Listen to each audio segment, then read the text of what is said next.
Well, first of all, I'm here to speak on behalf of the most oppressed, most abused, most murdered group of beings that has ever existed. I mean, when was the last time a chicken or a cow attacked a human being? How about never? A pig, a turkey, never. We're the ones that attack them. Cows have harmed nobody. Chickens have harmed nobody. We are murdering innocent beings.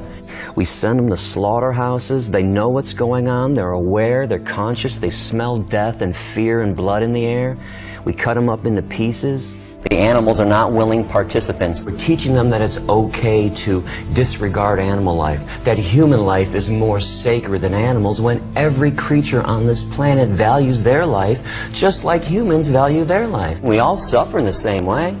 We all feel pain in the same way. A knife in my throat is just as painful and harmful as a knife in a cow's throat, in a chicken's throat. Because people don't realize how much they're harming animals in their daily lives. Most people I know aren't evil people, but most people don't realize their daily choices support evil. So if you put a knife in my hand when I was growing up, even though I ate meat, said, "Hey Gary, go kill that cow," Billy, you must be crazy. I'm not sticking that knife in somebody else's throat. So we pay other people to do it. So I want to reach those people that are passively evil, that passively take part in this, and that's the masses. So I'm just pointing this out to everybody, because people don't realize how much they're harming animals in their daily lives. So as I point out, the steak, the hamburger, the chicken sandwich that you're eating, the schnitzel, okay, these pieces of meat came off the bodies of living animals who didn't want to be murdered, who didn't want to suffer and die, who didn't want to be tormented. It is the most profitable business on this planet since the beginning of time, animal slavery. Nothing comes close. Not cars, not gasoline, not oil, not computers. Nothing compares to the amount of money being made off the backs of animals, literally. I want to show people what's going on, because if you watch the news, if you watch TV, the advertisements are happy cows. So I went to a slaughterhouse on my own to see what was going on. I heard their screams. I smelled death in the air. One of the most disgusting things, to smell fear and death. Why don't they show you slaughterhouses and say, hey, this is where your hamburger comes from. This is where your chicken nuggets come from. They intentionally lie to you. I don't lie. I intentionally tell you the truth, because I think if you saw what was going on in the slaughterhouse, no logical person could choose to continue to eat animal flesh. It is sad that we can't talk to kids about the truth about what's going on in the world. Every second, just so you know, of every minute, of every hour, of every day, female animals are raped to impregnate them. Every second, animals are being killed. In America today, 30 million innocent beings will be murdered for a sandwich. We're talking 12 million people were killed by the Nazis. In 1 year alone on this planet, 60 billion land animals, 90 billion marine animals are tortured, tormented, and killed in the world's most massive Holocaust. That's just in 1 year alone. And when we teach children that the Jewish Holocaust was evil, but then we send animals to their death, to the slaughterhouses in the same extermination trucks that sent Jews to their death, we're committing a gross error. Remember, I don't do things to be a politician. I don't say things that people want me to say. I speak the truth, and the truth is harsh. I know people don't want to hear that there's a Holocaust taking place that they're taking part in, but that's a fact. I call human beings murderers of animals. That's what we do. That's the truth. The truth is harsh. They must look at us like we are devils. We cut things off their bodies, their horns while they're fully conscious, off the cows. We cut the beaks off of hens. We rip the testicles out of baby pigs when they're born. We have treated our cousins in fur and feathers so horribly that beyond a doubt, if they ever formed an organized religion, the devil would be depicted in human form. Put yourself in the animal's position. Imagine somebody raped you to impregnate you. You gave birth to this baby. This baby was stolen from you at birth. That baby was fattened up with corn and soy and wheat and oats.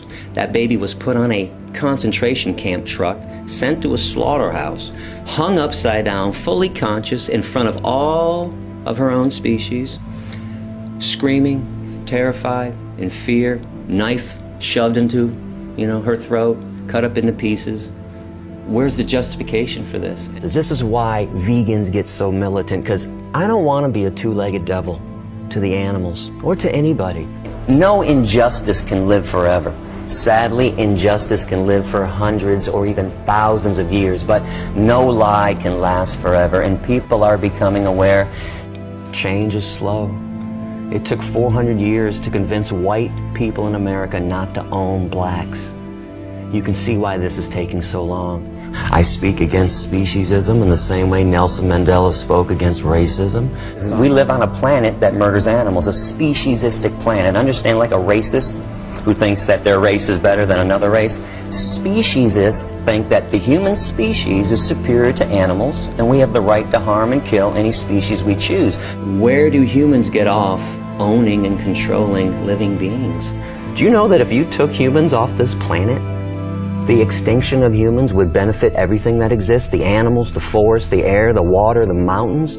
If the bees disappear, everything falls apart. This is how special and valuable bees are to the world. The issue is we just need to change the way we view animals. We have to realize humans aren't the only beings on this planet, and we're not more important than animals. Because this is the first form of the hatred humans are taught. Racism, sexism, anti-Semitism, heterosexism, these are branches of hatred. The root is speciesism. When you're a kid growing up, you're taught, hey, be nice to the dog, be nice to the cat. But that cow, that chicken, yeah, he doesn't count. Just kill them, screw them. Be nice to the horse. Be upset when somebody poaches a rhino. Be upset if somebody cuts the fins off of a shark. Hey, but that turkey, kill him. It's Thanksgiving, it's a holiday. So the kid is confused growing up. So when we get down to talking about discrimination and why it's wrong, where it comes from, it all stems from that somebody looks and acts differently than you. If you taught a child growing up that, hey, just because that chicken looks differently than you do, that chicken has every right to live. That spider has every right to live, just like you do.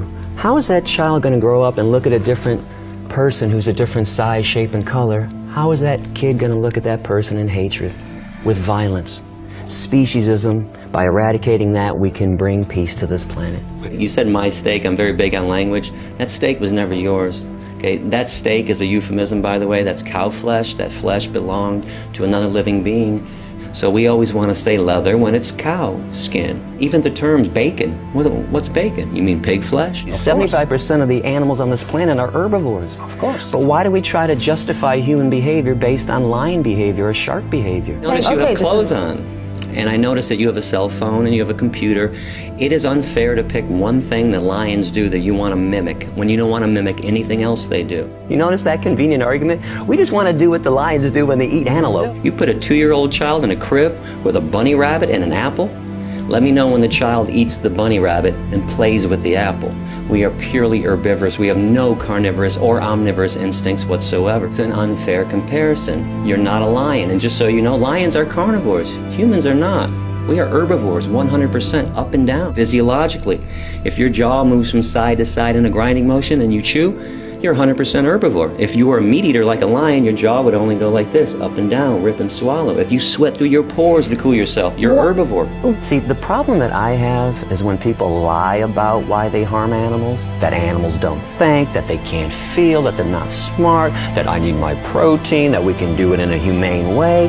See, we can't throw this word humane out there when we're talking about rape, torture, and murder. You can't put the word humane next to it. So if I go and meet a woman at a bar, I buy her some drinks, I bring her some flowers, I take her back and put on some soft music, some Teddy Pendergrass, and we dance and we look in each other's eyes, and I slip her a date rape drug and rape her. Is that humane? Why not? She didn't feel a thing. See, because the act of rape is evil, okay? The act of murder is evil. You can't do it in a nice way. Okay, we have to stop thinking that there's a nice way. In fact, you know what the nice way to kill is? Not to kill. That's a nice way. I noticed that religious people love to worship things that we created in God's name. The Bible, the Quran, Stars of David, the cross, but nobody worships anything that God created. The water, polluted, the air, polluted. The forest, cut it down. Anything that God made, we destroy. Anything that we made in God's name, we worship. So my condemnation isn't about God, it's about what religious people do in God's name. Over the years, as I've talked to tens of thousands of people, I've noticed that people who have been oppressed, Jews, Hispanics, women, blacks, they always respond better to this revolution that I'm involved in because they understand oppression. They've been through it. They know what it's like to be treated like nothing, like their lives don't matter. People who have been harmed understand why it's wrong to harm somebody else. So I want to eradicate the lies and get down to the issues at hand. I'll show you hospitals full of people with heart disease, cancers, diabetes, osteoporosis, kidney problems, etc., all stemming from animal protein, the main cause of every major disease on this planet. Now, here's what I love about the health benefits of veganism. When you're being altruistic, you should never expect anything in return. Right. When you're vegan, you get a lot of great things in return. Your health, you're good to the earth. Because let's face it, the worst form of environmental destruction is animal agriculture. That's right. So there are some great benefits and kickbacks, but without a clear conscience, without mental health, we can't have physical health. So if you're going to focus on the physical health aspects and miss this aspect, you're still not right. I think when you put violence in, you get violence out. You consume discrimination and death, you're going to, exude the Because same some people horrible may things. say, What's wrong with somebody choosing to be compassionate, choosing to be good to the environment, so children don't have to starve to death around the world while we're feeding 50% of the world's crops to 60 billion land animals in the meat, dairy, and egg industries? And find peace on this planet by eradicating speciesism. You can start, giving compassion to the animal kingdom, to the insect kingdom. Then you start living peacefully with the planet and with each other. And peace begins at the dinner table. Because we claim to be moral beings. We claim to know right from wrong. We claim to be compassionate. And as long as humans make these claims, I'm going to be in everyone's face and say, you can't do it halfway.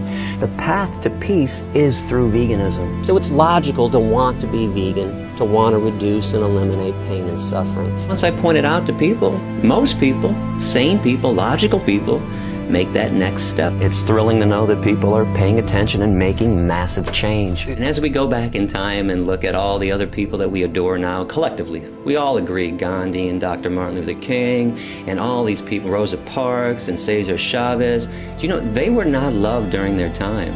They were despised. They wanted to make change, massive change. It's only later on that a society looks back at revolutionary activists and says, oh, man, he was great. He was just trying to bring peace and justice.